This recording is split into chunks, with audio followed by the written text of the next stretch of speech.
You know that feeling when you get some incredible news? A breakthrough you're so excited about you just want to shout it from the rooftops. Of course you do. But what if I told you the wisest, most powerful thing you could do is to keep it quiet? Today, we're diving into this incredible idea of protective silence. So let's just start right there with the big question. Why is your next big breakthrough a secret? I mean, it feels totally backwards, doesn't it? We're always told to share our goals, speak it into existence. But what if for the really big things, the truly sacred works in your life, the opposite is true? What if they need to be carried quietly before they're ready for the world? Okay, let's get into it. Our first section here is the unspoken blessing. And this really gets to the heart of why some of the most important things are better left unsaid, at least for a little while. Here's the core idea.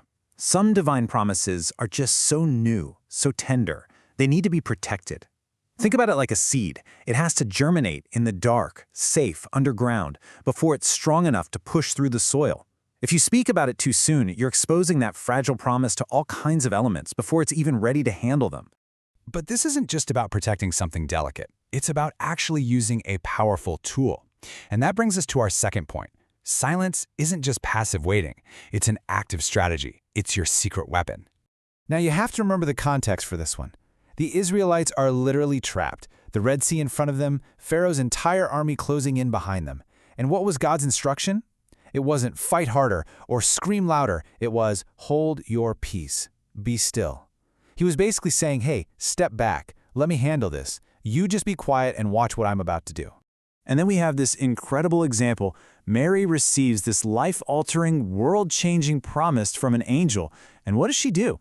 She doesn't run around trying to explain the unexplainable to everybody. No, the scripture says she treasured it, she pondered it, she protected that promise right there in her heart. There is some serious wisdom in knowing when to speak and when to just be quiet. So what are the real stakes here? This slide lays it out perfectly.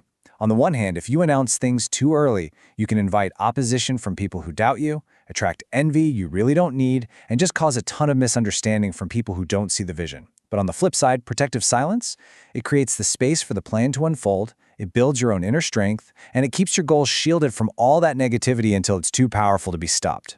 So what kind of breakthroughs are we talking about protecting here?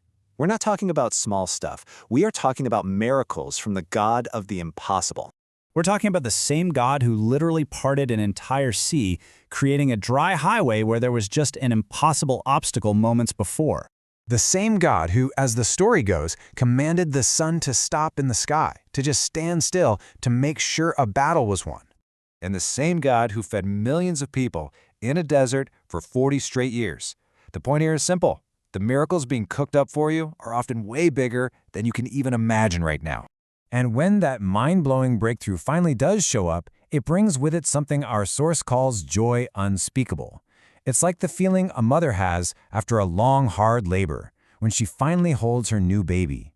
It's a joy so deep, so overwhelming, that words they can't even touch it. Okay, so what's your part in all this?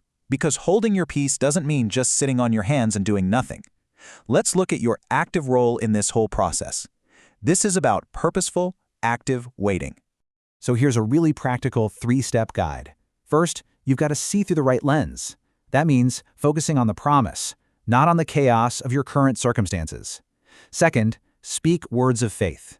And this isn't just wishful thinking. It's about making sure the words you speak, even in private, line up with the promise you're protecting. Like it says here, your miracles are in your mouth. And third, maintain daily expectation. You got to wake up believing that today could be the day.